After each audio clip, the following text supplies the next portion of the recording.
അസ്സലാമു അലൈക്കും വറഹ്മത്തുള്ളാഹി വബറകാതുഹു. പ്രിയമുള്ള സഹോദരന്മാരെ, ഒരുപാട് ആഴ്ചകളായി അന്ത്യനാളിൻ്റെ അടയാളങ്ങളെക്കുറിച്ച് നാം സംസാരിച്ചു കൊണ്ടിരിക്കുന്നു. ഖുർആനും ഹദീസും പരിശോധിച്ചു നോക്കുമ്പോൾ വളരെ വിശദമായി വിശാലമായി ഈ വിഷയം പരന്നു കിടക്കുകയാണ്. 14 നൂറ്റാണ്ടുകൾക്ക് മുമ്പ് നബി സല്ലല്ലാഹു അലൈഹി വസല്ലമ തങ്ങൾ അവിടത്തെ സംബോധിതരായ സ്വഹാബത്തിന്റെ മുമ്പാകെ ഈ വിഷയങ്ങൾ ഓരോന്ന് എണ്ണി എണ്ണി പറഞ്ഞപ്പോൾ അവരതൊക്കെ തന്നെ പരിപൂർണമായി ഗ്രഹിക്കുകയും അവരുടെ ഹൃദയങ്ങളിൽ രേഖപ്പെടുത്തുകയും പിൽക്കാലത്ത് വന്ന പണ്ഡിതന്മാർ മാനവകുലത്തിന് വേണ്ടി, പ്രത്യേകിച്ച് വിശ്വാസികൾക്ക് വേണ്ടി ഖിയാമത്ത് നാൾ വരെ നിലനിൽക്കും വിധം അതൊക്കെ രേഖയാക്കി വെച്ചു തരികയും ചെയ്തു. ഈ കാര്യങ്ങളെല്ലാം ഓരോ മുഅ്മിനും യഥാവിധി മനസ്സിലാക്കുകയും അന്ത്യനാളിന്റെ അടയാളങ്ങളിൽ നബി സല്ലല്ലാഹു അലൈഹി വസല്ലമ തങ്ങൾ വിവരിച്ച കടുത്ത തിന്മകൾ, ആ തിന്മകളിൽ നിന്ന് പരമാവധി മാറി ജീവിക്കാൻ, അകന്നു നിന്ന് ജീവിക്കാൻ പരിശ്രമിക്കുകയും വേണം. അന്ത്യദിനം അടുക്കുംതോറും വളരെ മലീമസമാകും, ചുറ്റുപാട് വഷളാകും, അള്ളാഹുവിനെ കുറിച്ചുള്ള ബോധം ജനങ്ങളിൽ നഷ്ടപ്പെടും എന്നൊക്കെ പഠിക്കുമ്പോൾ അങ്ങനെയൊക്കെ ഉണ്ടാകും എന്ന് കേട്ടു പോയാൽ പോരാ. അന്ത്യദിനത്തിന് വഴിയൊരുക്കുന്ന, അല്ലെങ്കിൽ അന്ത്യദിനം പെട്ടെന്ന് അടുപ്പിക്കുന്ന തരത്തിൽ താൻ ഒരു തിന്മയുടെ വക്താവാകാൻ പാടില്ല എന്ന ഒരു ഉറച്ച ബോധ്യം ഓരോ സത്യവിശ്വാസിക്കും വളരെ അനിവാര്യമായ കാര്യമാണ്. അന്ത്യദിനത്തിന്റെ അടയാളങ്ങളായി ധാരാളം സംഭവങ്ങൾ, കാര്യങ്ങൾ ഹദീസിൽ നിങ്ങൾ കേട്ടുകഴിഞ്ഞു.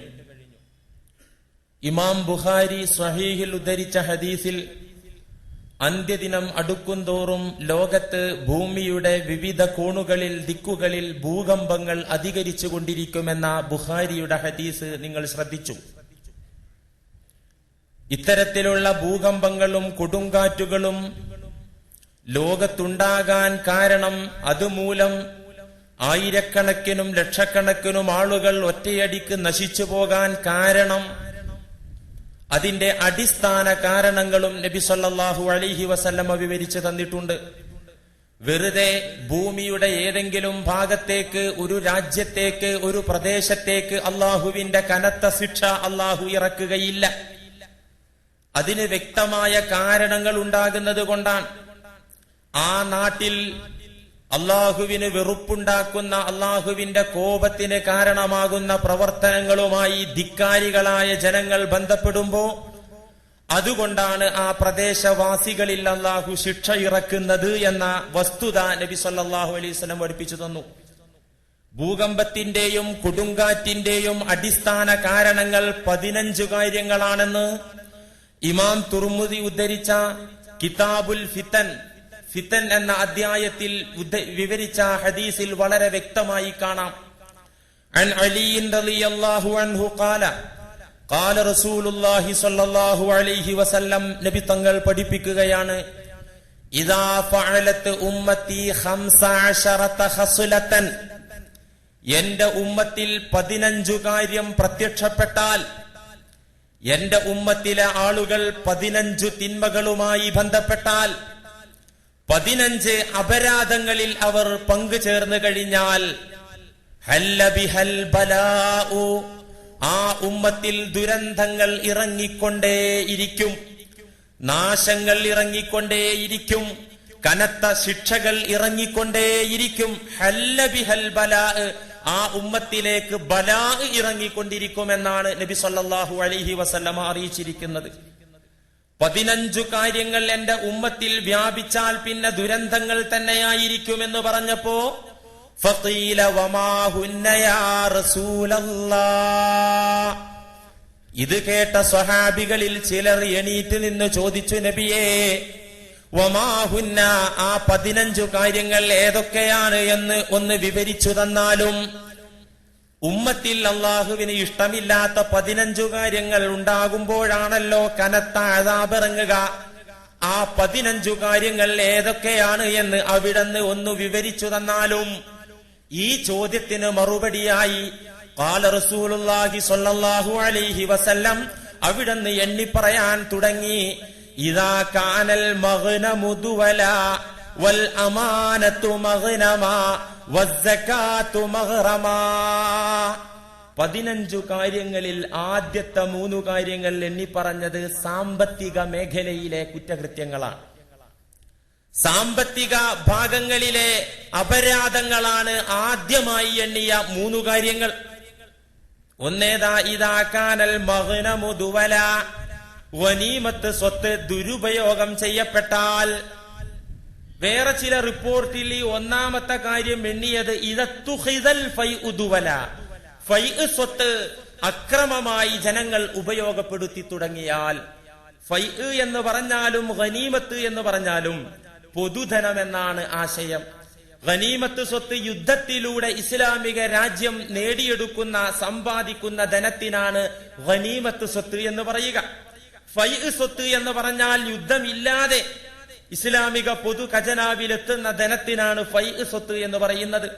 ഫൈ ആയാലും ഗനീമത്തായാലും പൊതുധനം, ഉമ്മത്തിന്, സമുദായത്തിന്, സമൂഹത്തിന് മൊത്തത്തിൽ അവകാശപ്പെട്ട പൊതുസമ്പത്ത് അനർഹരായ ആളുകൾ കൈയിട്ട് വാരാൻ തുടങ്ങിയാൽ, പൊതുധനം വ്യക്തികൾ അവരുടെ കാര്യങ്ങൾക്ക് ഉപയോഗപ്പെടുത്തിക്കൊണ്ടിരുന്നാൽ, പറയേണ്ട കാര്യമുണ്ടോ? പൊതുധനത്തിൽ ഏതൊക്കെ പെടും? പള്ളിയുടെ ഫണ്ട് പെടും, മദ്രസയുടെ ഫണ്ട് പെടും, സംഘടനാ ഫണ്ട് പെടും, ഗവൺമെന്റിന്റെ ഫണ്ട് പെടും. അങ്ങനെ പൊതുവായിട്ടുള്ള മേഖലകളിലെ ധനം അത് വ്യക്തികൾ കൈയിട്ട് വാരാൻ തുടങ്ങിയാൽ, ദുരുപയോഗം ചെയ്തു തുടങ്ങിയാൽ, വ്യക്തികൾ അവരുടെ ആവശ്യത്തിന് വേണ്ടി ഉപയോഗപ്പെടുത്തിക്കൊണ്ടിരുന്നാൽ, വർത്തമാനകാലത്ത് ഈ വിഷയം വിശദീകരിക്കേണ്ട ആവശ്യമില്ല. ഇന്നിപ്പോ പള്ളി ജമാഅത്ത് ഭാരവാഹികളാകാനും അതിന്റെ ഖജാൻജിയാകാനും സെക്രട്ടറി ആകാനൊക്കെ ഭയങ്കര കനത്ത ടൈറ്റ് മത്സര. എന്തിനാ? അള്ളാന്റെ ദീനിന് സേവനം ചെയ്യാനുള്ള അവരുടെ ആവേശം കൊണ്ടാണോ? അങ്ങനെയുള്ള ആളുകൾ ഉണ്ടാകും. അള്ളാഹു അത്തരത്തിലുള്ള ആളുകളാക്കി എല്ലാവരെയും മാറ്റട്ടെ, നമുക്ക് ദുആ ചെയ്യാം. പക്ഷെ അതല്ല, ലക്ഷങ്ങളും കോടികളും പള്ളിക്ക് ഡിപ്പോസിറ്റ് ഉണ്ട്, മൂലധനമുണ്ട്. അത് തൽക്കാലം കയ്യിൽ വെച്ചാൽ എത്ര രൂപ ഉണ്ടാക്കാം? പൈസ ഉണ്ടായാൽ, കയ്യിൽ പൈസ ഉണ്ടായാൽ പണം ഉണ്ടാക്കാൻ വല്ല പ്രയാസമുണ്ടോ? അതുകൊണ്ട് തന്നെ നമ്മുടെ രാജ്യം ഭരിക്കുന്ന തിരഞ്ഞെടുപ്പുകളിലേക്ക്, പഞ്ചായത്ത് തിരഞ്ഞെടുപ്പ്, അതുപോലെ സംസ്ഥാന നിയമസഭയിലേക്ക് നടക്കുന്ന ഇലക്ഷനിലേറെ ടൈറ്റ് ഇലക്ഷൻ നടക്കുകയാണ്. എന്തിന്? പള്ളി ഭരണത്തിന് വേണ്ടി. അങ്ങനെ എന്തിനാ? സച്ചരിതരായ ആളുകൾ, ഭക്തരായ ആളുകൾ പടച്ചവന്റെ വീട് കൈകാര്യം ചെയ്യുന്നതിൽ അപാകത വരുമോ, കുറവ് വരുമോ, വന്നു കഴിഞ്ഞാൽ റബ്ബിനോട് സമാധാനം പറയേണ്ടി വരുമല്ലോ എന്ന് ഭയന്നുകൊണ്ട് പിന്മാറുമ്പോ, ആ പിന്മാറുന്ന ആളുകളെ തന്നെ കൊണ്ടുവന്ന് പിടിച്ചു വെക്കും. ഇങ്ങനത്തെ ചിന്താഗതിയുള്ള ആളുകളാണ് ഇതിനാവശ്യം. ഞാനാകാം, എന്നെയാക്കൂ, എനിക്ക് വോട്ട് ചെയ്യൂ എന്ന് പറയുന്ന ആളുകളാക്കാൻ പാടില്ല. പടച്ചവൻ ചോദിക്കുമല്ലോ, അതുകൊണ്ട് എനിക്കാവൂല എന്ന് പറഞ്ഞ് മാറി നിൽക്കുന്ന ആളെ എല്ലാവരും പിടിച്ചു കൊണ്ടുവന്നാണ് ആ സ്ഥാനത്ത് വെക്കണം. പൊതുധനം അനർഹമായ രീതിയിൽ, പള്ളിയുടെ ഫണ്ടാണെങ്കിലും ഏതു ഫണ്ടാണെങ്കിലും, ഈ 15 കാര്യങ്ങളും വിശദീകരിക്കാൻ സമയമില്ല, എണ്ണി പറഞ്ഞു പോവുകയാണ്.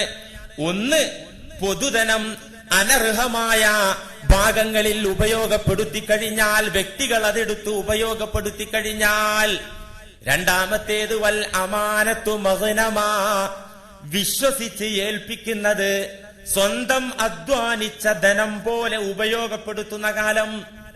നിങ്ങളിൽ ആരെങ്കിലും ഒരാൾ വിശ്വസിച്ചൊരു ഫണ്ട് അല്ലെങ്കിൽ ഒരു വസ്തു എന്നെ ഏൽപ്പിച്ചു, ഇത് സൂക്ഷിക്കൂ എന്ന് പറഞ്ഞാവട്ടെ, അല്ലെങ്കിൽ തൽക്കാലം ഉപയോഗിച്ചോളൂ, ഞാൻ തിരിച്ചു ചോദിക്കുമ്പോൾ തിരിച്ചു തന്നാൽ മതി എന്ന നിബന്ധനയോടെ നിങ്ങൾ ആരെങ്കിലും എന്നെ ഒരു വസ്തു ഏൽപ്പിച്ചാൽ, ആ വസ്തു ഞാൻ അധ്വാനിച്ചുണ്ടാക്കിയതുപോലെ ഞാൻ കണക്കാക്കുകയും ഞാൻ അത് ആ തരത്തിൽ ഉപയോഗപ്പെടുത്തുകയും ചെയ്യുന്നതിനാണ് വൽ അമാനത്തു മഗ്നമാ, വിശ്വസിച്ച് ഏൽപ്പിച്ച ധനം സ്വന്തം അധ്വാനിച്ചുണ്ടാക്കിയ ധനം പോലെ കൈകാര്യം ചെയ്യുന്ന കാലം വന്നാൽ. ധാരാളം ഉദാഹരണമുണ്ട്. ഒരു കെട്ടിടത്തിന്റെ ഉടമ, ഒരു കടമുറിയുടെ ഉടമ തൽക്കാലം വിശ്വസിച്ച് ഒരു കച്ചവടക്കാരൻ ആ കടമുറി വാടകയ്ക്ക് കൊടുക്കുന്നു. ഏത് നിബന്ധനയിൽ? നീ ഇവിടെ ഇരുന്ന് കച്ചവടം ചെയ്തോ, മാസത്തിൽ ഒരു തുക ഇതിന്റെ വാടക തന്നാൽ മതി എന്നാണോ ഞാൻ തിരിച്ചു ചോദിക്കുന്നത് എങ്കിൽ അന്ന് എനിക്ക് തിരിച്ചു തന്നാൽ മതി എന്ന നിബന്ധനയോടെ കച്ചവടത്തിന് കൊടുത്തു ഉടമ കടമുറി അല്ലെങ്കിൽ കെട്ടിടം. കുറെ കാലം കഴിഞ്ഞപ്പോ അല്ലെങ്കിൽ കുറച്ച് നാള് കഴിഞ്ഞപ്പോ കടയുടെ കെട്ടിടത്തിന്റെ ഉടമ വന്ന് പറഞ്ഞു, സമയബന്ധിതമായി നീ ഇറങ്ങണം. പെട്ടെന്ന് നാളെ ഇറങ്ങണം എന്ന് പറഞ്ഞാൽ പറ്റൂല, അത് അക്രമമാണ്, അത് പറയാൻ പാടില്ല. സമയബന്ധിതമായി ഇത്ര ഡേറ്റിനുള്ളിൽ നീ ഇറങ്ങണമെന്ന് പറയുമ്പോ അത് പറ്റില്ല, ഞാനിവിടെ കച്ചവടം ചെയ്തതാണെന്ന് പറഞ്ഞ് കോടതിയിൽ പോയി നിയമയുദ്ധത്തിലൂടെ വൽ അമാനത്തു മഗ്നമാ, നബി തങ്ങൾ പഠിപ്പിച്ച ആ പ്രയോഗം, ആ ഭാഷ തന്നെ ആലോചിച്ച് നോക്കൂ. വിശ്വസിച്ചേൽപ്പിച്ചത് യുദ്ധം ചെയ്ത് നേടിയെടുക്കുന്ന സ്വത്താക്കുക, നിയമയുദ്ധത്തിലൂടെ തനിക്ക് ഉപയോഗപ്പെടുത്താൻ പറ്റുന്ന തരത്തിലാക്കുക, എന്നിട്ടത് ഒഴിഞ്ഞു കൊടുക്കാതിരിക്കുക. പള്ളിയുടെ കെട്ടിടം വരെ മുസ്ലിമീങ്ങൾ ഒഴിഞ്ഞു തരൂല എന്ന് പറഞ്ഞ് കോടതിയിൽ പോവാ. ആലോചിച്ചു നോക്കൂ, വിശ്വസിച്ചേൽപ്പിച്ച ധനം യുദ്ധം ചെയ്ത് നേടിയെടുത്ത ധനം പോലെ അല്ലെങ്കിൽ സ്വന്തം അധ്വാനിച്ച് ക്ലേശിച്ച് ഉണ്ടാക്കിയ ധനം പോലെ കൈകാര്യം ചെയ്യുന്ന കാലം വന്നാൽ. രണ്ടാമത്തെ കാര്യം, ഇമാം ബുഖാരി ഉദ്ധരിച്ച ഒരു ഹദീസിൽ കാണാം, عن أبي هريرة رضي الله عنه قال بينما رسول الله صلى الله عليه وسلم في مجلس يحدث القوم. പ്രസിദ്ധ സ്വഹാബി അബൂ ഹുറൈറ റളിയല്ലാഹു അൻഹു പറയുന്നു, ഒരു ദിവസം നബി ഒരു സദസ്സിൽ സദസ്യരോട് സംസാരിച്ചു കൊണ്ടിരിക്കുകയാണ്. മുന്നിൽ സ്വഹാബികളുണ്ട്, അവരോട് സംസാരിച്ചു കൊണ്ടിരിക്കെ ജാഅഹു അഅറാബിയുൻ, ഒരു ഗ്രാമീണനായ ഒരു സഹാബി കേറി വന്നിട്ട് ചോദിച്ചു, യാ റസൂലല്ലാഹ് മതസ്സാ, നബിയേ എന്നാണ് അന്ത്യദിനം സംഭവിക്കുക, അതിന്റെ ഡേറ്റും സമയവും ഒന്ന് പറഞ്ഞു തന്നാലും നബിയേ. ഗ്രാമീണരായ സഹാബിമാർ വന്നാൽ അങ്ങനെയൊക്കെ ചോദിക്കും. ഈ സഹാബി വന്ന് ചോദിച്ചത് മതസ്സാ, എന്നാണ് ഈ അന്ത്യദിനം. ഇത് കേട്ട ഭാവം നടിക്കാതെ അല്ലെങ്കിൽ കേൾക്കാത്ത രൂപത്തിൽ ഫമലാ റസൂലുള്ളാഹി സ്വല്ലല്ലാഹു അലൈഹി വസല്ലമ യുഹദ്ദിസു, നബി തങ്ങൾ അത് മൈൻഡ് ചെയ്തില്ല, ആ ഭാഗം കേൾക്കാത്തതുപോലെ ജഅല യുഹദ്ദിസു, നബി തങ്ങൾ സദസ്യരോടുള്ള സംസാരം അങ്ങനെ തുടർന്നുകൊണ്ടിരിക്കുകയാണ്. ഇടയിൽ ഈ ചോദ്യം വന്നപ്പോ ആ ചോദ്യത്തിന്റെ നേരെ ശ്രദ്ധിക്കുകയോ കേട്ട ഭാവം നടിക്കുകയോ ചെയ്യാതെ സദസ്യരോടുള്ള സംഭാഷണം അങ്ങനെ തുടരുകയാണ് സംസാരം. എന്നാൽ ഈ ചോദിച്ച ചോദ്യം സദസ്സിലുള്ള എല്ലാ സ്വഹാബികളും കേട്ടു. ഫഖാല ബഅദുൽ ഖൗമി, സദസ്സിലുണ്ടായിരുന്ന സ്വഹാബിമാരിൽ ചിലർ പറഞ്ഞു, സമിഅ മാ ഖാല ഫകരിഹ മാ ഖാല, ഈ സഹോദരന്റെ ചോദ്യം മത്തസ്സാഅത്തു എന്നാണ് അന്ത്യദിനം എന്ന ചോദ്യം നബി തങ്ങൾ കേട്ടിട്ടുണ്ട്. പക്ഷേ ഫകരിഹ മാ ഖാല, ആ ചോദ്യം നബിക്ക് വെറുപ്പുണ്ടായിട്ടുണ്ട്, ആ ചോദ്യം നബിക്ക് രസിച്ചിട്ടില്ല, ഇഷ്ടപ്പെട്ടിട്ടില്ല. എന്താ ആ ചോദ്യം ഇഷ്ടപ്പെടാത്തതിനു കാരണം? നമ്മളൊക്കെ പഠിച്ചിട്ടുണ്ട്, നബി തങ്ങൾ ഖുർആൻ വചനം നമുക്ക് പഠിപ്പിച്ചു തന്നിട്ടുണ്ട്. യസ്അലൂനക അനിസ്സാഅതി അയ്യാന മുർസാഹാ ഫീമാ അൻത മിൻ ദിക്റാഹാ ഇലാ റബ്ബിക മുൻതഹാഹാ ഇന്നമാ അൻത മുൻദിറു മൻ യഖ്ശാഹാ.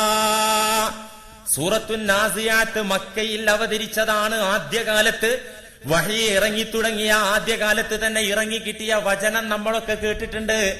യസ്അലൂനക അനിസ്സാഅതി അയ്യാന മുർസാഹാ, മക്കയിലെ ഖുറൈശികളും മുശ്രിക്കുകളും അങ്ങയോട് ചോദിക്കുന്നു നബിയെ, എന്നാണു അന്ത്യദിനം സംഭവിക്കുക എന്ന് അവർ താങ്കളോട് ചോദിക്കുന്നുണ്ട്. ഫീമാ അൻത മിൻ ദിക്റാഹാ, അതിന്റെ ഡേറ്റ് പറയാൻ താങ്കൾക്ക് എന്തധികാരം? അതിന്റെ ദിവസം പറയാൻ അങ്ങേക്ക് എങ്ങനെ സാധിക്കാൻ? അങ്ങേക്ക് അതിന്റെ ഡേറ്റ് പറയാനുള്ള അധികാരമില്ല നബിയേ.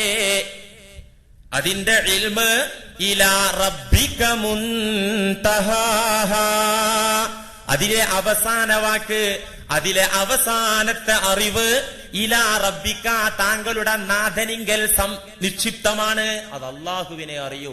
അങ്ങേക്ക് അതിന്റെ ഡേറ്റ് പറയാൻ എന്തധികാരം? പിന്നെ താങ്കൾ എന്താ ചെയ്യേണ്ടത്? നബിക്ക് ഡ്യൂട്ടി പറഞ്ഞു കൊടുത്തു. ഇന്നമാ അന്ത മുൻദിറു മൻ യഖ്ശാഹാ. അന്ത്യദിനത്തിനെ ഭയക്കുന്ന സത്യവിശ്വാസികൾ, മുത്തഖീങ്ങളായ ആളുകൾ, അവർക്ക് അന്ത്യദിനത്തെ പേടിണ്ടാവും. അന്ത്യദിനത്തിനെ ഭയക്കുന്ന മുത്തഖീങ്ങൾക്ക് താക്കീതു നൽകാനാണ്, മുന്നറിയിപ്പ് നൽകാനാണ് അങ്ങയെ നാം നിയോഗിച്ചത്. അതുകൊണ്ട് ആ ഭയാനകമായ ദിനത്തെക്കുറിച്ച് മുന്നറിയിപ്പ് നൽകുക, അതിന്റെ അടയാളം പറഞ്ഞു കൊടുക്കുക എന്നല്ല അതിന്റെ ഡേറ്റ് പറയാൻ. ഫീമ അന്തമിൻ ദിക്റാഹ, അത് പറയാൻ അങ്ങേക്ക് അധികാരമില്ല എന്ന വചനം നമ്മൾ കേട്ടിട്ടുണ്ട്, പഠിച്ചിട്ടുണ്ട്. അതുകൊണ്ട് ഈ ചോദ്യം നബിക്ക് ഇഷ്ടപ്പെട്ടിട്ടില്ല എന്ന് സദസ്സിലെ ഒരു വിഭാഗം പറഞ്ഞപ്പോ ഖാല ബഅ്ദുഹും, ചില സ്വഹാബിമാർ പറഞ്ഞു, ബല്ലം യസ്മഅ, നബി കേട്ടിട്ടില്ല, സംസാരത്തിനിടയിൽ ഇദ്ദേഹത്തിന്റെ ചോദ്യം കേട്ടിട്ടില്ല. ഇങ്ങനെ അവർ തമ്മിൽ പല അഭിപ്രായവും പറഞ്ഞുകൊണ്ടിരിക്കെ ഫഹത്താ ഇദാ ഖലാ ഹദീസഹു, സദസ്യരോടുള്ള സംസാരം അവസാനിച്ച് നബി ഫ്രീ ആയപ്പോ, സദസ്യർ അവരോട് ഇങ്ങനെ സംസാരിക്കാളൂ. അത് കഴിഞ്ഞപ്പോ നബി സല്ലല്ലാഹു അലൈഹി വസല്ലം സദസ്യരോടായിട്ട് ചോദിക്കാണ്, ഐന സായിലു അനിസ്സാ, ഇടക്ക് കേറി വന്നിട്ട് അന്ത്യദിനത്തിന്റെ ഡേറ്റ് ചോദിച്ച ആളെവിടെ? ഐന സായിലു അനിസ്സാ, ആരാണ് ചോദിച്ച ആള് എന്ന് നബി തങ്ങൾ ചോദിച്ചപ്പോ കാല, ചോദിച്ച അഅറാബി എണീറ്റു നിന്നു പറഞ്ഞു, ഹാ അന യാ റസൂലല്ലാഹ്, ഞാൻ ഇവിടെ തന്നെ ഉണ്ട്, ഞാൻ തന്നെ ചോദിച്ചത്.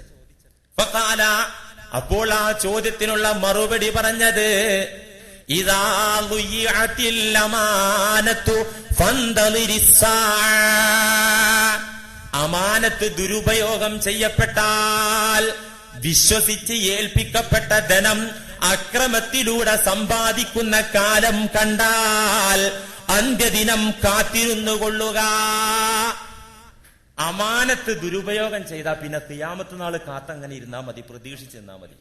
ഈ സ്വഹാബി വീണ്ടും ചോദിച്ചു, കൈഫ ഇളാഅതുഹാ, എങ്ങനെയാണ് ഈ അമാനത്ത് വിശ്വസിച്ചേൽപ്പിച്ച സ്വത്ത് ദുരുപയോഗം ചെയ്യുന്നത്, ഏതു കാലത്താണ്?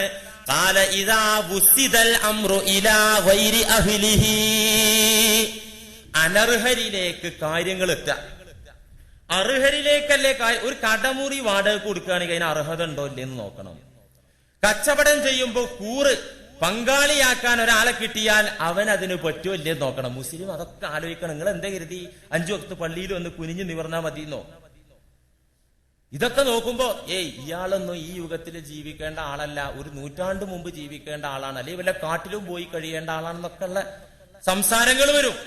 പക്ഷേ ഒരു മുസ്ലിമിന് സദാ ബോധം വേണം, ഇന്ന റബ്ബക ലബിൽ മിർസാദ്, നിന്റെ നാഥൻ സസൂക്ഷ്മം നിന്നെ നിരീക്ഷിച്ചുകൊണ്ടേയിരിക്കുകയാണ്. ഉപ്പ മക്കളെ നോക്കുമ്പോ ഉപ്പാന്റെ ദൃഷ്ടിയിൽ നിന്നും ശ്രദ്ധയിൽ നിന്നും മകൻ കുറെ ഒഴിഞ്ഞ നേരം ഉണ്ടാകുക അല്ലെ, രക്ഷിതാവ് എന്നൊക്കെ പേരുണ്ടെങ്കിലും. എന്നാൽ നിന്റെ നാഥൻ അങ്ങനെയല്ല. നിന്റെ ഓരോ ചലനവും, നിന്റെ ഓരോ ചിന്തയും, നിന്റെ ഓരോ വാക്കും പ്രവൃത്തിയും നിരീക്ഷിച്ച് മാർക്കിട്ടുകൊണ്ടിരിക്കുകയാണ്. ഖൈറായ അമലിന്റെ കൂട്ടത്തിലോ ഷെറിന്റെ കൂട്ടത്തിലോ രേഖപ്പെടുത്തേണ്ടത് എന്ന് രേഖപ്പെടുത്താനുള്ള അതുകൊണ്ട് ഏൽപ്പിക്കപ്പെട്ട മലക്കുകളെ അള്ളാഹു ചുമതലപ്പെടുത്തിയിരിക്കുകയാണ്. അപ്പൊ ഏതൊരു കാര്യവും ഏതൊരു മേഖലയുമായി ബന്ധപ്പെടുമ്പോഴും ആലോചിക്കണം. അത് അമാനത്ത് അർഹരായ ആളുകളുടെ കയ്യിലെത്തിപ്പെടാൻ പാടില്ല. പണം ഏൽപ്പിക്കുമ്പോ അതിന് പറ്റുന്ന ആളാണോ അല്ലയോ എന്ന് നോക്കണം. അപ്പോ വിശ്വസിച്ചേൽപ്പിക്കുന്നത് അക്രമമായി സമ്പാദിക്കുന്ന കാലം ഇത് നേരത്തെ കണ്ടു. 1969 അന്നത്തെ ഗവൺമെന്റ് ഭൂപരിഷ്കരണ നിയമം കൊണ്ടുവന്നപ്പോ, ജന്മി കുടിയാൻ വിളംബരമുണ്ടായപ്പോ പലർക്കും സ്വത്ത് കിട്ടി. ഈ ഇരിക്കുന്ന ആൾക്കാർക്കൊക്കെ കിട്ടിയിട്ടുണ്ടാവും സ്വത്ത്. അങ്ങനെ മറ്റുള്ളവരുടെ ഭൂ ഉടമകളുടെ സ്വത്ത് കിട്ടി. കൃഷിഭൂമി കർഷകൻ എന്ന വിളംബരം വന്നപ്പോ കിട്ടി കുറെ ആളുകൾക്ക്. നല്ല കാര്യം. ഈ ഫ്യൂഡലിസം തകർക്കാൻ ഒരു പരിധി വരെ. കാരണം ഭൂമിയൊക്കെ എന്താന്നും പറഞ്ഞിട്ട് ഒരാള് മാത്രം വെട്ടിപ്പിടിച്ചിരിക്കുന്നതിന് അർത്ഥമൊന്നുമില്ല. പക്ഷേ അക്കൂട്ടത്തിൽ ഒരുപാട് പാവങ്ങൾക്ക് ഭൂമി പോയി. കൂട്ടത്തിൽ പള്ളിയുടെ വഖഫ് സ്വത്ത് പോലും കയ്യേറിയ മുസ്ലിമീങ്ങൾ ഈ കേരളത്തിലുണ്ടായി. പള്ളിയുടെ വഖഫ് സ്വത്ത് പാട്ടത്തിനെടുത്തപ്പോ ഇങ്ങനെ വിളംബരം വന്നപ്പോ ആ സ്വത്ത് പോലും കയ്യേറിയ ആളുകൾ. ഇതൊക്കെ ഇങ്ങനെ ഈ തരത്തിലുള്ള കുറ്റകൃത്യങ്ങൾ വർദ്ധിച്ചുകൊണ്ടിരുന്നാൽ ഭൂകമ്പവും കൊടുങ്കാറ്റും പ്രതീക്ഷിക്കാമെന്ന് നബി സല്ലല്ലാഹു അലൈഹി വസല്ലം പറയാം. മൂന്നാമത്തെ കാര്യം വസ്സകാത്തു മഗ്റമാ, സകാത്ത് നൽകാതെ അത് നഷ്ടമാണെന്ന് കണക്കാക്കിയിട്ട് കടബാധ്യതയാക്കി കുന്നുകൂട്ടുക. സകാത്ത് കടബാധ്യതയാക്കുക. നൽകാതിരുന്ന അത് കടമായി. കടം തിരിച്ചു കൊടുക്കാതെ മരിച്ചു ചെന്നാൽ എത്ര അമലുണ്ടെങ്കിലും ബ്ലോക്ക് ചെയ്യപ്പെടും, സ്വർഗത്തിലേക്ക് ടിക്കറ്റ് ലഭിക്കില്ല. സ്വഹീഹായ ഹദീസാണ്. ഈ 3 കുറ്റങ്ങൾ സാമ്പത്തിക മേഖലയിൽ കാണുമ്പോ നാലാമത്തെ കാര്യം ദീനിന് വേണ്ടിയല്ലാതെ പഠിപ്പിക്കുകയും പഠിക്കുകയും ചെയ്യുന്ന കാലം. ഖുർആനും ഹദീസും പഠിക്കുന്നത് തന്നെ ദീനിന് വേണ്ടിയല്ല. ഒന്നുകിൽ പണം സമ്പാദിക്കാൻ, അല്ലെങ്കിൽ പ്രശസ്തിക്ക് വേണ്ടി, അല്ലെങ്കിൽ സ്ഥാനമാനങ്ങൾക്ക് വേണ്ടി. ദീനി അധ്യാപന മേഖല പോലും ദുരന്തത്തിന്റെ അവസ്ഥയിലായി കഴിഞ്ഞാൽ അറബിക് കോളേജുകൾ, ഖുർആനും ഹദീസും പഠിപ്പിക്കുന്ന സ്ഥാപനങ്ങൾ ഒന്ന് പരിശോധിച്ചു നോക്കൂ. ഏതൊരു കുട്ടിയുടെ മനസ്സിലാണ് റബ്ബിന്റെ ദീനിനു വേണ്ടിയാണ്, അള്ളാഹുവിന്റെ വെളിച്ചമാണ് ഞാൻ ഈ സമ്പാദിക്കുന്നതെന്ന ബോധ്യം ഉണ്ടാവുക? ഒരു പ്രഭാഷകനാകണം, അല്ലെങ്കിൽ സമൂഹത്തിൽ പണ്ഡിതനാകണം, അല്ലെങ്കിൽ സ്ഥാനമാനങ്ങൾ കിട്ടണം എന്നൊക്കെ ആയിരിക്കും ഉള്ളിലിരിപ്പ്. പിശാച് അങ്ങനെയാക്കി തീർക്കും. ഹിജ്റ 505 വഫാത്തായ ഇമാം ഗസാലി അക്കാലത്തെ മതകലാലയങ്ങളുടെ അവസ്ഥ പറയുന്നുണ്ട്. ഇന്നത്തെ മദ്രസയുടെ അവസ്ഥ അല്ല, അന്നത്തെ ഹിജ്റ 5ാം നൂറ്റാണ്ടിലെ അവസ്ഥ. ഖദ് സുല്ലിമത്തിൽ മദാരിസുലി അഖ്വാമിൻ ഖല്ല മിനല്ലാഹി ഖൗഫുഹും വളഅഫത് ഫിദ്ദീനി ബസീറത്തുഹും വഖവിയ ഫിദ്ദുനിയാ റഗ്ബത്തുഹും വസ്തദ്ദ അലൽ ഇസ്തിത്ബാഇ ഹിർസുഹും ഫഖദ് ഹലകൂ വഅഹ്ലകൂ. ഇന്നത്തെ പള്ളി മദ്രസയൊക്കെ കൈകാര്യം ചെയ്യുന്നത് ആരാ? ഇമാം ഗസാലി എന്ന പരിഷ്കർത്താവ് ഹിജ്റ 5ാം നൂറ്റാണ്ടിൽ പറഞ്ഞ വാക്കാണ്. എന്താണത്? മതകലാലയങ്ങൾ, പള്ളികൾ കൈകാര്യം ചെയ്യുന്ന ഇന്നത്തെ ജനത കേട്ടോ, അന്നത്തെ ജനത ആരാ? അവർക്ക് 2 കാര്യമുണ്ട്, 2 കാര്യമില്ല. ഇല്ലാത്ത കാര്യം എന്താ? ഖല്ല മിനല്ലാഹി ഖൗഫുഹും, പടച്ചോനെ പേടില്ല.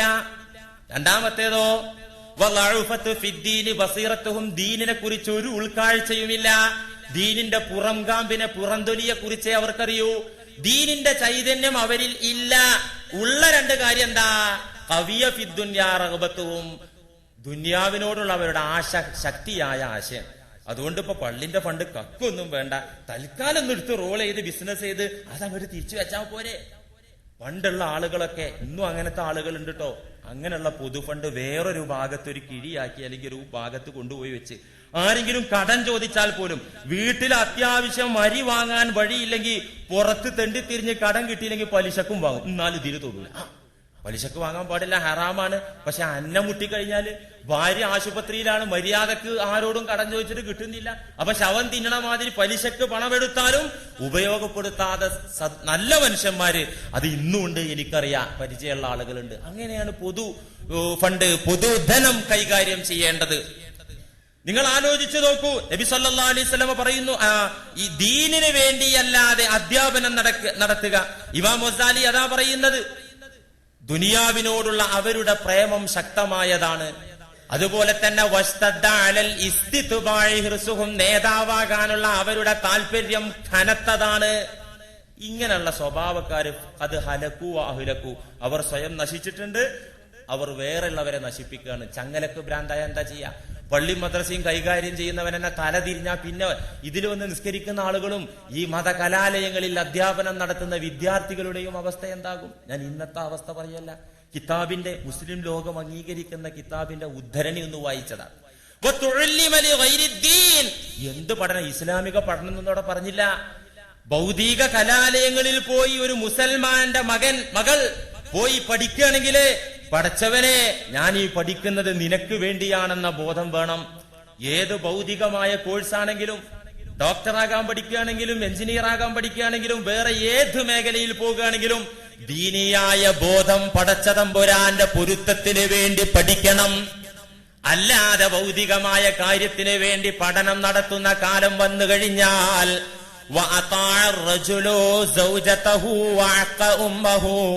ഭാര്യയ്ക്ക് വേണ്ടി ഉമ്മമാരെ ദ്രോഹിക്കുന്ന കാലം വന്നാൽ, ഉമ്മ ബുദ്ധിമുട്ടിയാലും ഉമ്മ ക്ലേശിച്ചാലും ഉമ്മ കഷ്ടപ്പെട്ടാലും എന്റെ കെട്ടിയോള് ബുദ്ധിമുട്ടരുത് എന്ന അജണ്ടയുമായി ജീവിക്കുന്ന മക്കൾ, ഭാര്യയുടെ വാക്ക് കേട്ട് ഉമ്മയെ പഴി പറയുന്ന, ശകാരിക്കുന്ന, വഴക്ക് പറയുന്ന മക്കൾ ലോകത്ത് കണ്ടു കഴിഞ്ഞാൽ കൂട്ടുകാരെ അടുപ്പിക്കുകയും പിതാക്കളെ അവഗണിക്കുകയും ചെയ്യുന്ന കാലം. ഉപ്പ കോഴ കൊടുത്ത് ലക്ഷങ്ങളും 10,000ങ്ങളും മുടക്കിയിട്ട് അവനെ പഠിപ്പിച്ചൊരു മേഖലയിൽ എത്തിച്ചു. എന്നിട്ട് ഉപ്പ പറഞ്ഞു, മോനെ നിനക്ക് ഇന്ന റൂട്ടാണ് നല്ലത്, ഈ ഭാഗത്തു കൂടെയുള്ള ജോലിയാണ്, ഇന്ന ഓഫീസിലെ ജോലിയാണ് നല്ലതെന്ന് ഉപ്പ പറയുമ്പോ അവന്റെ ഫ്രണ്ടുമായിട്ടൊന്ന് ഡിസ്കസ് ചെയ്ത് നോക്കി. ഫ്രണ്ട് ഉപ്പ പറഞ്ഞതിന്റെ ഓപ്പോസിറ്റാ പറഞ്ഞത്. എന്റെ കൂട്ടുകാരെ കഥ വാപ്പച്ചി പറഞ്ഞാ അങ്ങോട്ടേ പോവുള്ളൂ. സംഗതി ഇതൊരു കുറ്റായിട്ട് നമുക്ക് തോന്നുന്നുണ്ടോ? എന്റെ മോന് ഇഷ്ടമുള്ള എടുത്തോട്ടെ. അങ്ങനെയല്ല, ഉപ്പമാരെ തരം താഴ്ത്തി ഉപ്പമാരെ അവഗണിച്ച് കൂട്ടുകാരുടെ തീരുമാനത്തിന് പ്രാമുഖ്യം നൽകുന്ന കാലം വന്നു കഴിഞ്ഞാൽ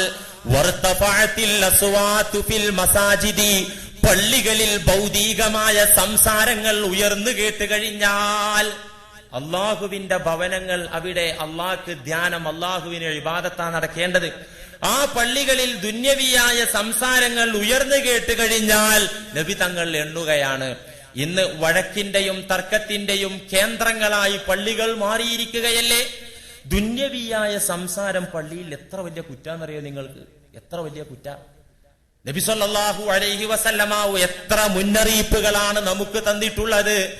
ഇമാം ബൈഹഖി ഉദ്ധരിച്ച ഹദീസിൽ കാണാ, യഅതി അലന്നാസി സമാൻ, എന്റെ ഉമ്മത്തിൽ ശേഷം ഒരു കാലം വരുന്നുണ്ട്, യകൂനു ഹദീസുഹും ഫീ മസാജിദിഹിം, അവർ സംസാരിക്കാൻ പള്ളികളാണ് തെരഞ്ഞെടുക്കുക.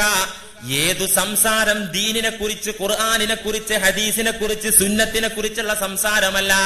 ഫീ അംരി ദുനിയാഹും, അവരുടെ ദുന്യവിയായ വിഷയങ്ങള്, കച്ചവടത്തിന്റെ കാര്യങ്ങള്, പരസ്പരം അവർ തീരുമാനിക്കുന്ന ഭൗതികമായ വിഷയങ്ങൾ സംസാരിക്കാൻ പള്ളികൾ അവർ തെരഞ്ഞെടുക്കും. നബി തങ്ങൾ പറഞ്ഞു, പള്ളിയിലിരുന്ന് അങ്ങനെ സംസാരിക്കുന്ന ആളുകളുണ്ട്, ഫലാ തുജാലിസൂഹും, അങ്ങനെയുള്ള ആള് പള്ളിയിലുണ്ടെങ്കിൽ അവന്റെ അടുത്ത് പോയിരിക്കരുത്. മൂലയിലിരുന്നിട്ട് ഇങ്ങനെ ദുന്യാവ് പറയാ, ആരും കിട്ടിയില്ലെങ്കിൽ പിന്നെ ചുമ്മാ പറയാ. ഇങ്ങനെയുള്ളൊരു അസുഖമുള്ള ആളുകൾ അവര് ജനങ്ങളെ വിളിക്കും. നബി തങ്ങൾ പറഞ്ഞു, ഫലാ തുജാലിസൂഹും, അങ്ങനെയുള്ള ആളുകളുടെ അടുത്ത് പോയി ഇരിക്കരുത്. നമുക്ക് പറഞ്ഞു തരാണ് എന്തുകൊണ്ട്. ഫലൈസ ലില്ലാഹി ഫീഹിം ഹാജാ, അവരെ അള്ളാഹുവിന് യാതൊരു ആവശ്യവും ഇല്ല തന്നെ. മിക്കവാറൊന്നും വീട്ടുകാർക്ക് ആവശ്യമില്ലായിട്ട് ഇക്കാക്ക വന്നിട്ട് ഇങ്ങനെ പള്ളിയിൽ ഒഴിഞ്ഞിരിക്കുന്നത്. കാരണം വീട്ടുകാർക്ക് ആവശ്യം ഉണ്ടെങ്കിൽ വീട്ടിലാളുണ്ടാകുക.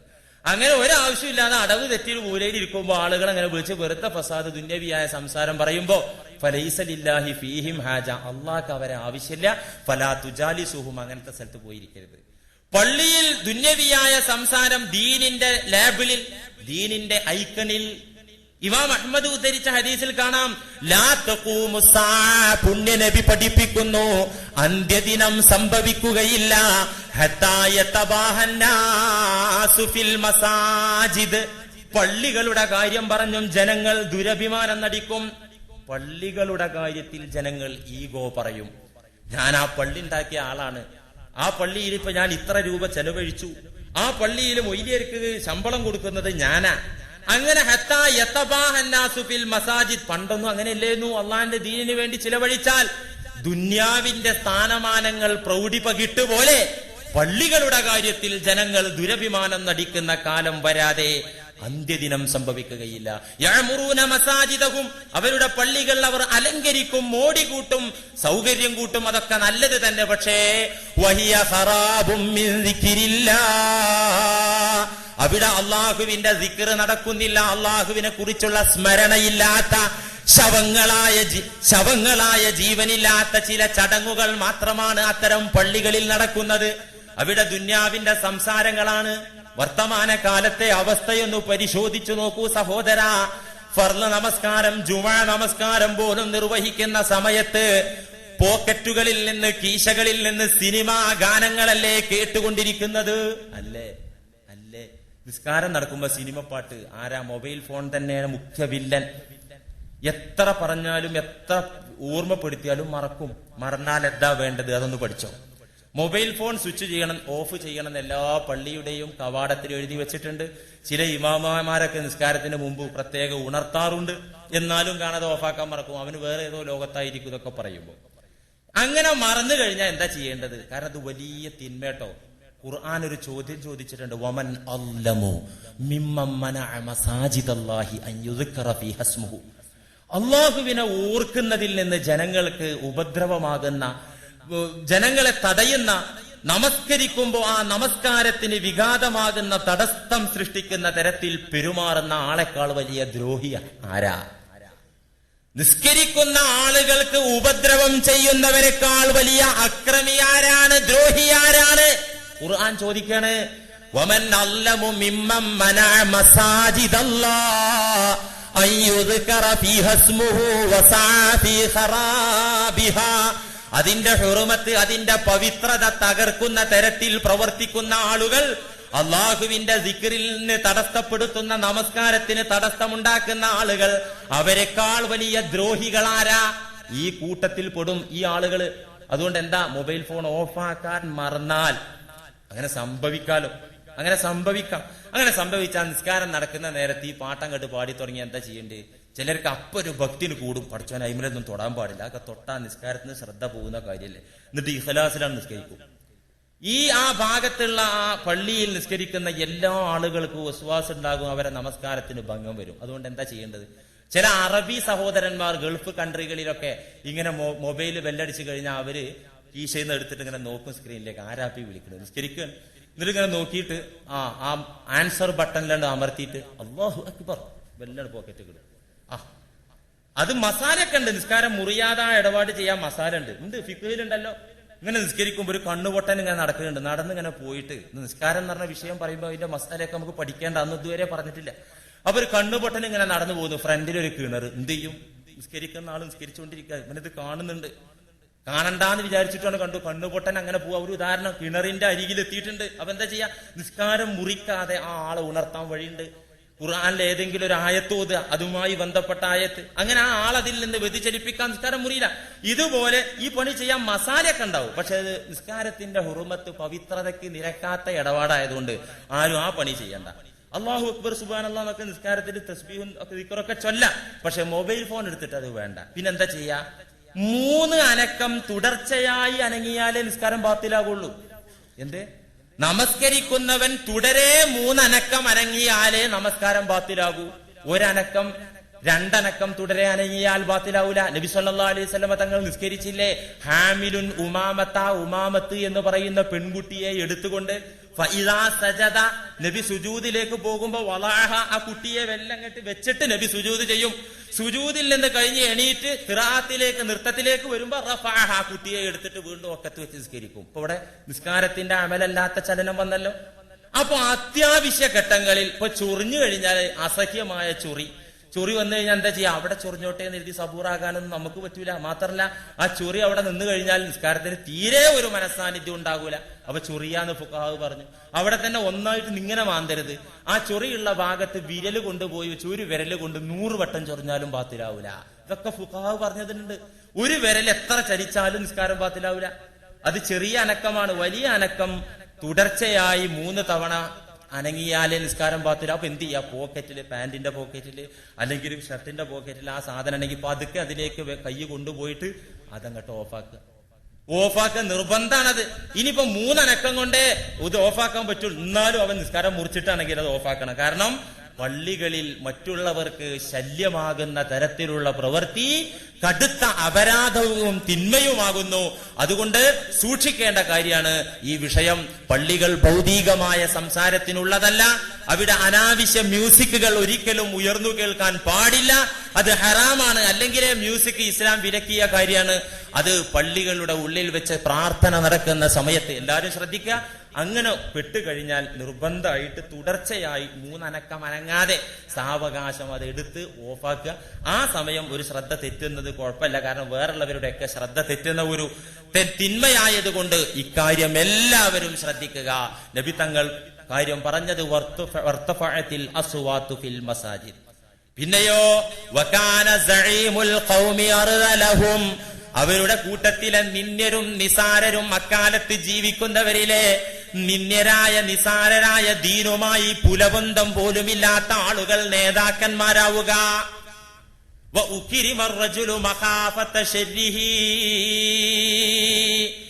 ഷെറ് ഭയന്ന് ഒരാൾ മറ്റൊരാളെ ബഹുമാനിക്കുക. ബഹുമാനിക്കുന്നതും ആദരിക്കുന്നതും എന്തുകൊണ്ടാ? ഖിയാമത്ത് നാള് അടുത്ത കാലം എത്തിക്കഴിഞ്ഞാൽ ബഹുമാനിക്കുന്നതും ആദരിക്കുന്നതും അതിന് അർഹരായ ആളുകളായത് കൊണ്ടല്ല, മഖാഫത്ത ശർരിഹി, ശല്യം ഒഴിവാക്കാൻ, ഉപദ്രവം അകറ്റാൻ. ആ ഹാജിയരെ ബഹുമാനിച്ചിട്ടില്ലെങ്കിൽ അങ്ങേരെന്നെ തകർക്കും. പണക്കൊഴുപ്പ് കൊണ്ട്, ആൾ സ്വാധീനം കൊണ്ട്, മെയ്ക്കരുത്ത് കൊണ്ട് എന്നെ ഒതുക്കും.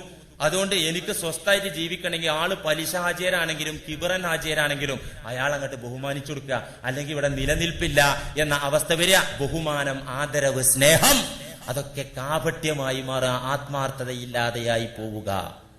അക്കാലത്ത് മുസ്ലിമീങ്ങൾ ധാരാളം ഉണ്ടാകും, പക്ഷേ അള്ളാനെ പേടിക്കുന്ന മുസ്ലിമീങ്ങൾ ഉണ്ടാവൂല. നബി സല്ലല്ലാഹു അലൈഹി വസല്ലമ പറഞ്ഞല്ലോ, ഇദജ്തമഅ 20 റജുലൻ ഔ അക്സറ, ആ കാലത്ത് 20 മുസ്ലിമീങ്ങൾ സംഗമിച്ചാൽ, അല്ലെങ്കിൽ അതിലേറെ മുസ്ലിമീങ്ങൾ ഒരുമിച്ച് കൂടിയാൽ, ഫലം യകുൻ ഫീഹിൻ മൻ യഹാബു ഫില്ലാഹ്, അല്ലാഹുവിനെ പേടിക്കുന്ന ഒരു മുസ്ലിം ഉണ്ടാവൂല. മാത്രല്ല അള്ളാഹിനെ പേടിക്കുന്നവരുണ്ടാകൂല എന്ന് മാത്രല്ല, പള്ളികളിൽ നമസ്കാരത്തിന് ജമാഅത്തിന് എമ്പാടും ആളുകൾ ഉണ്ടാകും. പള്ളികൾ കൂൺ പോലെ മുളച്ചു പൊങ്ങും. ഒരു പ്രദേശത്ത് തന്നെ ദൈനംദിനം പള്ളികൾ വർദ്ധിച്ചുകൊണ്ടിരിക്കും. ആ പള്ളികളിൽ നമസ്കരിക്കാൻ ആളുകൾ കൂടുതലുണ്ടാകും. എന്നിട്ടോ കേട്ടോ, ഇബ്നു മസ്ഊദ് റളിയല്ലാഹു അൻഹു ഖാല ഖാല റസൂലുള്ളാഹി സ്വല്ലല്ലാഹു അലൈഹി വസല്ലം മിൻ ഇഖ്തിറാബി സാഅ, അന്ത്യദിനം അടുത്തു കഴിഞ്ഞാൽ അയ്യുസല്ലിയ 50 നഫ്സാ, 50 പേർ നമസ്കരിച്ചാൽ, ഒരു പള്ളിയിൽ ഒരു ഭാഗത്ത് 50 ആളുകൾ നമസ്കാരത്തിനുണ്ടെങ്കിൽ അയ്യുസല്ലിയ 50 നഫ്സാ ലാ യുഖ്ബലു ലിഅഹദിഹിം സ്വലാഹ്, ആ 50 ആളുകളിൽ ഒരാളുടെ നിസ്കാരം പോലും അല്ലാഹു സ്വീകരിക്കുകയില്ല. അവന്റെ വസ്ത്രം, അവന്റെ ഭക്ഷണമൊക്കെ ഹറാമുമായി കലർന്ന് ശ്രദ്ധയില്ല, നമസ്കാരത്തിൽ ഖുശൂഅ് ഹുദൂർ ഇല്ലാന്ന് മാത്രല്ല, അവന്റെ സാഹചര്യം മുഴുവൻ ഹറാമുമായി ബന്ധപ്പെട്ടിട്ട് ലാ തുഖ്ബലു ലി അഹദിഹിം സ്വലാ, ഒരാളുടെ നിസ്കാരം പോലും അന്ന് സ്വീകരിക്കപ്പെടില്ല. അന്ന് മുസ്ലിമിന്, ഭക്തനായ മുസ്ലിമിന് വിലയേ ഉണ്ടാവൂല. നബി തങ്ങൾ പറഞ്ഞല്ലോ, അന്നത്തെ അവസ്ഥ ഒരു ഖബീലയിൽ യകൂനുൽ മുഅ്മിനു ഫിൽ ഖബീല, ഒരു ഖബീലയിൽ, ഒരു കുടുംബത്തിൽ, ഒരു പ്രദേശത്ത് ഒരു മുസ്ലിം ഉണ്ടെങ്കിൽ, ഒരു മുഅ്മിൻ ഉണ്ടെങ്കിൽ, സത്യവിശ്വാസി ഉണ്ടെങ്കിൽ അവന്റെ അവസ്ഥ എന്താണ്? അവനെ കുറിച്ച് അവനുള്ള വില അദല്ലു മിനൻ നഖദി, 1 രൂപയുടെ വില പോലും ഉണ്ടാവൂല. അന്നത്തെ സ്വഹാബത്തിന്റെ മുഖത്ത് നോക്കിയിട്ട് നബി പറഞ്ഞു, ആഖിർ സമാനായാൽ അള്ളാഹ്ക്ക് വേണ്ടി ജീവിക്കുന്ന മുഅ്മിന്, അള്ളാന്റെ പ്രീതി ആശിച്ച് മുന്നേറുന്ന മുഅ്മിൻ അന്ന് ജനങ്ങളുടെ ഇടയിൽ, സമൂഹത്തിനിടയിൽ എങ്ങനെ ജീവിക്കാൻ അവർക്ക് പറഞ്ഞു കൊടുക്കുകയാണ്. എങ്ങനെ പറഞ്ഞു കൊടുക്കുന്നത്? അൻ ജാബിർ റളിയല്ലാഹു അൻഹു ഖാല ഖാല റസൂലുള്ളാഹി സ്വല്ലല്ലാഹു അലൈഹി വസല്ലം യസ്തഖിഫുൽ മുഅ്മിനു ഫീഹിം, അന്ന് മുഅ്മിന് ജീവിക്കാം. അള്ളാനെ അറിഞ്ഞ മുഅ്മിൻ, പ്രവാചകനെ അറിഞ്ഞ മുഅ്മിൻ, ഹൃദയത്തിൽ ഈമാനിന്റെ വെളിച്ചമുള്ള ദിക്റുള്ള മുഅ്മിൻ അന്ന് എങ്ങനെയാണ് ജീവിക്കുക? സ്വഹാബികളെ നിങ്ങൾക്കറിയോ? കമാ യസ്തഖിഫുൽ മുനാഫിഖു ഫീകും, നിങ്ങളുടെ കൂട്ടത്തിൽ ഇന്ന് മുനാഫിഖ് ജീവിക്കുന്നത് പോലെ. അന്ന് മുനാഫിഖുകൾ മദീന പള്ളിയിൽ വന്നിരുന്നു, നബിയുടെ സദസ്സിൽ വന്നിരുന്നു. ആ മുനാഫിഖുകളുടെ സ്വഭാവം എങ്ങനെ? പാത്തും പതുങ്ങിയും, അവരുടെ ആദർശമോ ഉള്ളിലിരിപ്പോ പുറം ലോകത്തെ അറിയിക്കാതെ വളരെ രഹസ്യമായിട്ടാണ് ഇന്നത്തെ മുനാഫിഖുകൾ നമുക്കിടയിൽ കഴിയുന്നത്. നിങ്ങൾക്കിടയിൽ കപട വിശ്വാസികൾ ഇന്നെങ്ങനെയാണോ അവരുടെ വിശ്വാസം ഗോപ്യമാക്കി മറച്ചു വെച്ച് കഴിയുന്നത് എങ്കിൽ, അതുപോലെ ദിക്റും ബോധവുമുള്ള അള്ളാഹുവിനെ അറിയുന്ന മുഅ്മിനീങ്ങൾ രഹസ്യമായി അവരുടെ വിശ്വാസം ഹൃദയത്തിലേറ്റി, നെഞ്ചിലേറ്റി ജീവിക്കുന്ന കാലം വരും. സഹാബത്തെ നബി സല്ലല്ലാഹു അലൈഹി വസല്ലം പഠിപ്പിച്ചു കൊടുക്കുകയാണ്.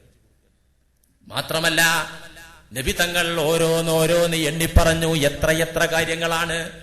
വാ ശുരിബത്തിൽ ഹുമൂർ, കള്ളുകുടി വ്യാപിക്ക, മദ്യപാനം. എല്ലാ കാലത്തും മദ്യപാനുണ്ട്. അത് പൂർണ്ണമായിട്ട് ലോകത്ത് നിന്ന് ഒരു കാലത്തും ഒഴിഞ്ഞു പോയിട്ടില്ല.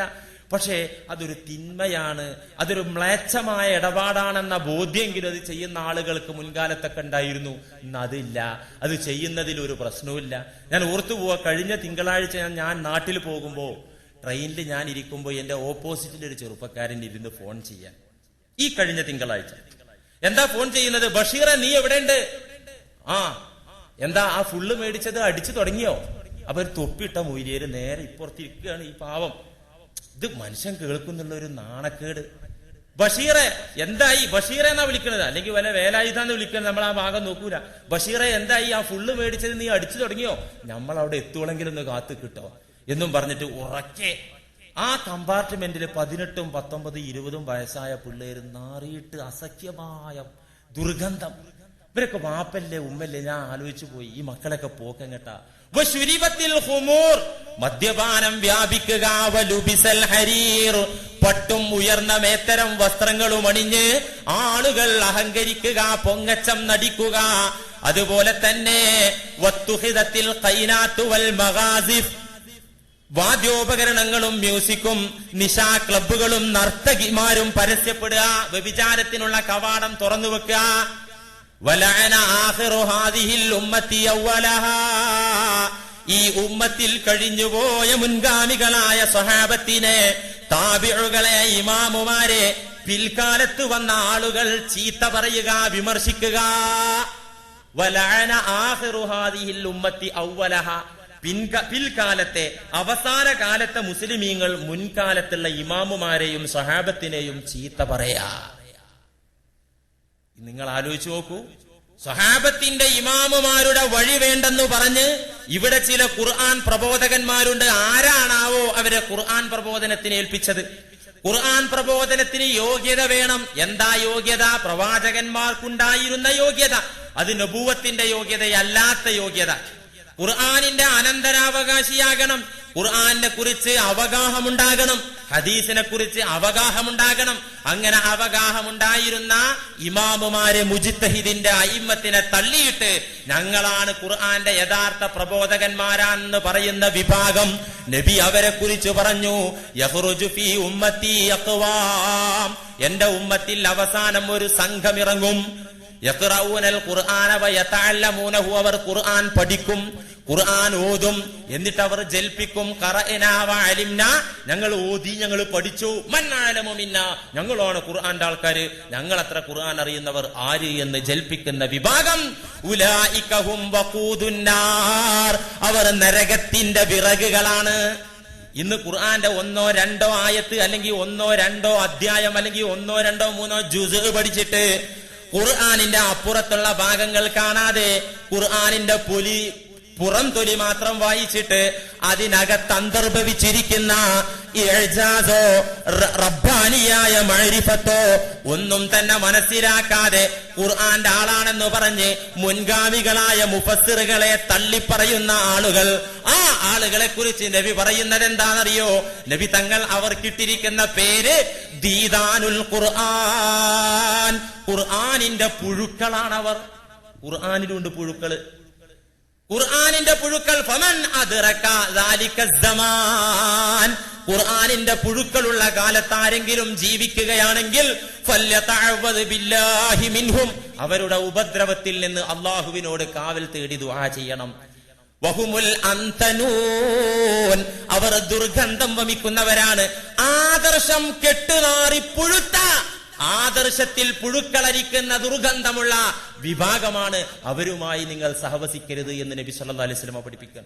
ഇങ്ങനെയുള്ള 15 കാര്യങ്ങൾ, ഇത് ഓരോന്ന് വിശദീകരിക്കാൻ ഓരോ ദിവസം വേണം. അത് നമ്മൾ വിശദീകരണം കുറച്ചു, നമുക്ക് അടുത്ത വിഷയം സംസാരിക്കാനുള്ളത് കൊണ്ട് നമ്മളത് കുറച്ചു 15 കാര്യങ്ങൾ നിങ്ങൾ കണ്ടാൽ ഫല്യർതഖിബു ഇൻദ ദാലിക റീഹൻ ഹംറാ വസൽസലതൻ വഖസ്ഫൻ വമസ്ഖാ, നിങ്ങൾ കാത്തിരുന്നു കൊള്ളുക. റീഹൻ ഹംറാ, ചുവന്ന കാറ്റ്. എന്താ ചുവന്ന കാറ്റ്? പൊടിപടലങ്ങൾ കാറ്റിൽ കലർന്നിട്ട്, കാറ്റിന്റെ നിറം മാറിയിട്ട്, കനത്ത ചുഴലിക്കാറ്റ്, നാശം വിതക്കുന്ന കാറ്റും, വസൽസലതൻ, ഭൂമിയുടെ പ്രകമ്പനം, ഭൂമി കുലുക്കവും, വഖസ്ഫൻ വമസ്ഖാ, ഭൂമിയിൽ ആഴ്ത്തിക്കളയലുമൊക്കെ അള്ളാഹുവിന്റെ ശിക്ഷ വരുന്നത് നിങ്ങൾ കാത്തിരുന്നു കൊള്ളുക. ഈ 15 ഏത് കാര്യമായി ഇന്ന് സമൂഹത്തിൽ ഇല്ലാതെയായത്? ഇല്ലാത്ത കാര്യം ഏതാ? അത് എണ്ണു നോക്കിയാൽ മതി. അള്ളാഹു സുബ്ഹാനഹു വ തആല കാത്തുരക്ഷിക്കുമാറാകട്ടെ. ഇത്തരത്തിലുള്ള അള്ളാഹുവിന് നിരക്കാത്ത പ്രവർത്തികളിൽ നിന്ന് അകന്ന് ജീവിക്കാൻ നാഥൻ നമ്മെ സഹായിക്കുമാറാകട്ടെ. വ ആഖിറു ദഅവാന അനിൽ ഹംദുലില്ലാഹി റബ്ബിൽ ആലമീൻ. അസ്സലാമു അലൈക്കും.